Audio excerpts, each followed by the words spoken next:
who's in charge of keeping our money stable and our financial system running smoothly?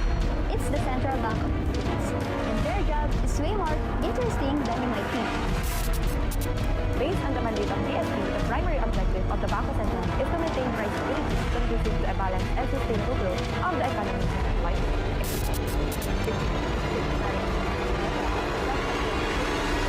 Central bank.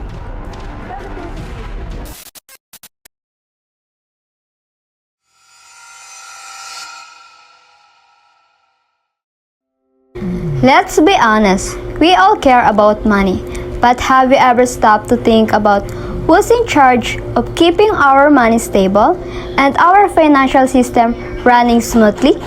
It's the Central Bank of the Philippines, and their job is way more interesting than you might think. Here's about the CBP, or the Central Bank of the Philippines.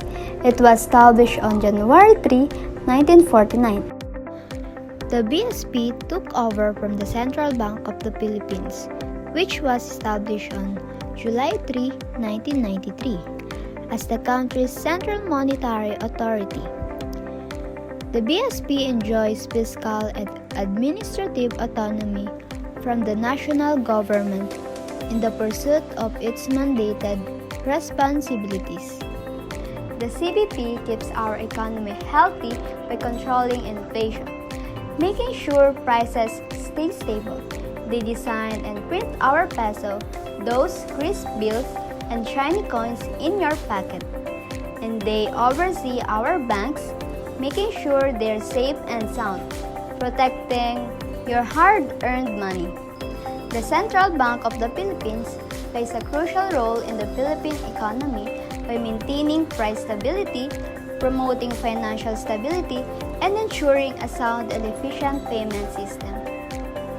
Join me on a journey through the Bangko Sentral ng Pilipinas history. We'll see how it grew and overcame challenges to become a key part of the Philippines financial system. 90s, the first Philippine Commission passed Act No. 52, which placed all banks under the supervision of the Bureau of Treasury. The insular treasurer was given the authority to examine and oversee banking activities. This was first step towards regulating the banking system in the Philippines. February 1929, the responsibility of banking supervision was transferred from the Bureau of Treasury to the Bureau of Banking, which operated under the Department of Finance. This shift was meant to improve the management and oversight of banks. 1939, Secretary of Finance Manuel Rojas drafted a bill proposing the creation of a central bank in the Philippines. While the Philippines legislature approved the bill, the U.S. government, which still had authority over the country at the time, did not act on it and simply returned it to the Commonwealth government. 1946. After World War II, the Philippines gained independence and needed to rebuild its economy. The Joint Philippines-American Finance Commission was established to study the country's currency and banking system. The commission recommended creating a central bank and regulating the monetary system. The Central Bank of Guatemala's charter served as the model for the proposed Philippines Central Bank. August 1947, a Central Bank Council was formed to review the recommendation of the Philippines American Finance Commission. The Council also prepared the necessary legislation to establish the Central Bank. February 1948, President Manuel Rojas submitted a bill to Congress proposing the establishment of the Central Bank of the Philippines. The bill aimed to regulate the country's monetary and banking system, as well as amend the administrative code related to currency and the Bureau of Banking. June 15, 1948, President Elpidio Quirino signed Republic Act No. 265, officially creating the Central Bank of the Philippines. This law defined the powers of the CBP, which include promoting economic development and maintaining monetary stability. January 1981 PD No. 177 further strengthened the financial system by increasing the capitalization of the CBP from 10 million to 10 billion, this allowed the CBP to have more resources for its operations and monetary policies. June 10, 1993, Republic Act No. 7653, known as the new Central Bank Act, was passed by Congress. Replacing the CBP with the Bangko Sentral ng Pilipinas, this new central bank was designed to be more independent and effective in managing monetary policies. July 3, 1993, the BSP formally began operation, taking over the role of the CBP as the country's monetary authority. Its main objectives were price stability, financial system stability, and effective monetary policy implementation. February 14, 2019, Republic Act No. 11211 introduced amendments to the BSP Charter, further strengthening its ability to maintain price stability and financial system stability. These changes reinforced the BSP role as an independent and effective institution in regulating the country's monetary system. This historical progression shows how the central banking system in the Philippines evolved to ensure the financial stability and economic growth. Based on the mandate of BSP, the primary objective of the Bangko Sentral is to maintain price stability conducive to a balanced and sustainable growth of the economy and employment. It should also promote and maintain monetary stability and the convertibility of the peso. So now, let us proceed to the BSP's core functions. In regarding to their functions, we should remember these three categories. First is the price stability. Price stability is achieved through the conduct of monetary policy, and price stability means there is low and stable inflation and prices are negligible over time.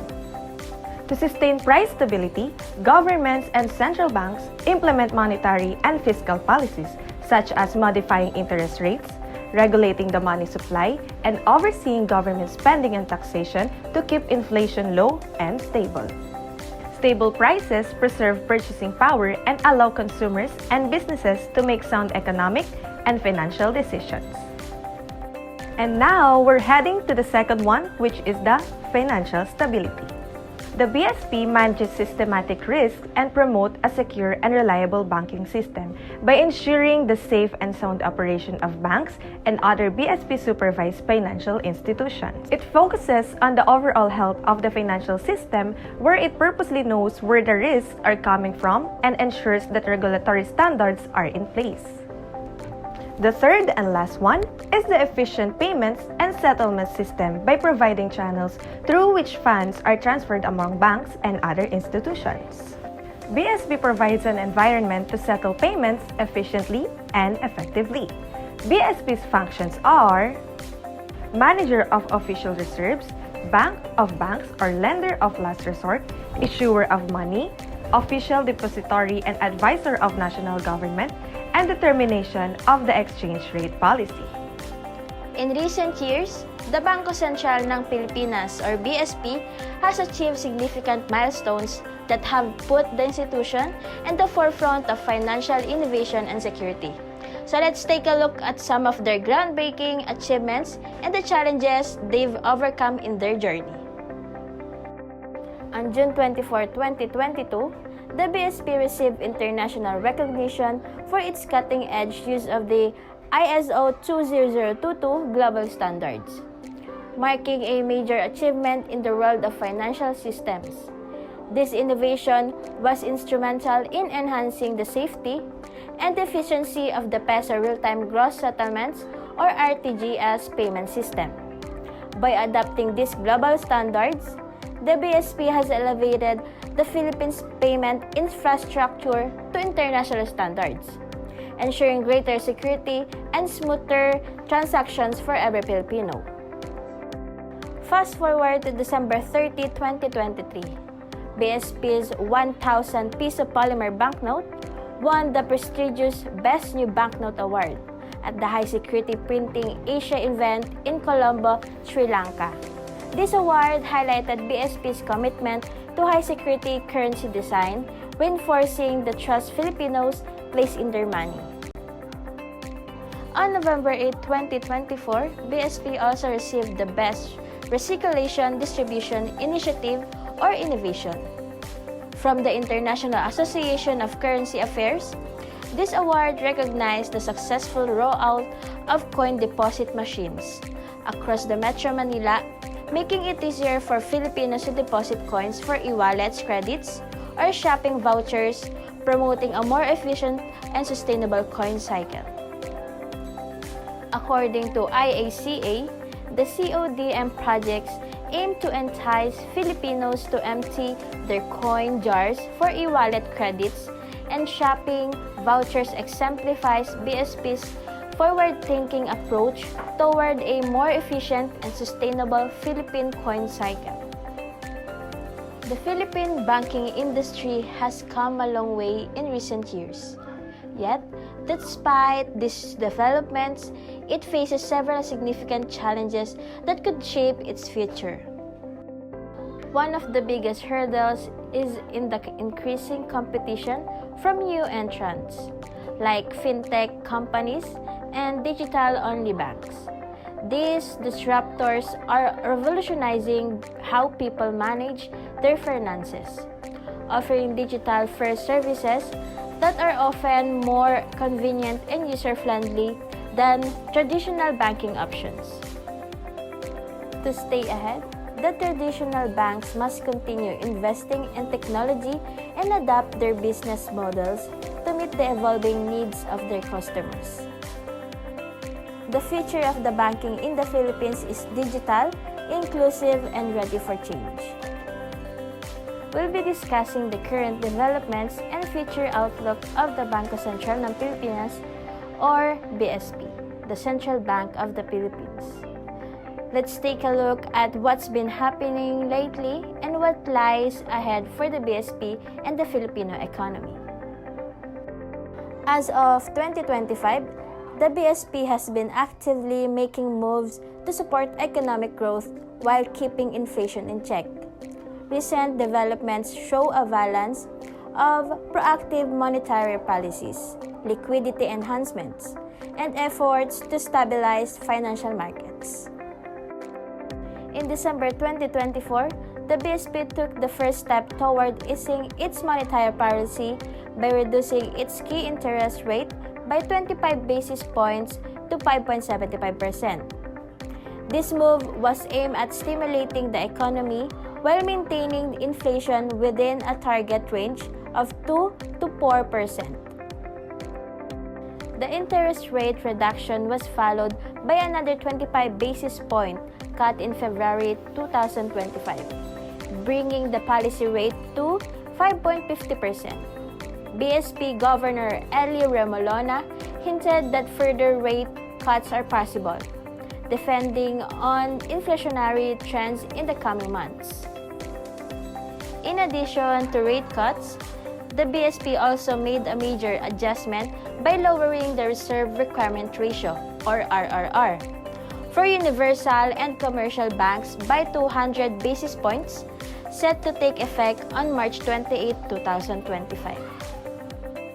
By reducing the reserve requirement, the BSP is boosting liquidity in the financial system, encouraging banks to lend more to businesses and individuals, which in turn stimulates economic growth. Despite these easing measures, inflation trends have remained a crucial factor. In December 2024, the Philippines saw an inflation rate of 2.9%, driven by rising food and utility costs. However, by January 2025, inflation had steadied, staying at 2.9% within the BSP's target range.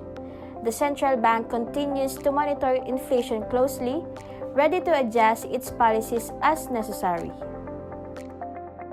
Beyond interest rates, the BSP is also keeping a keen eye on the rapidly evolving financial technology sector. As new fintech players enter the market, the BSP is focused on maintaining financial stability and supervising these developments to ensure they don't pose risk to the system. At Bangko Sentral ng Pilipinas, we believe that every decision you make today shapes a brighter future tomorrow. Whether you're saving for a dream or planning for the unexpected, we're here to help you turn possibilities into reality. Keep building, keep growing. Your financial journey is just beginning.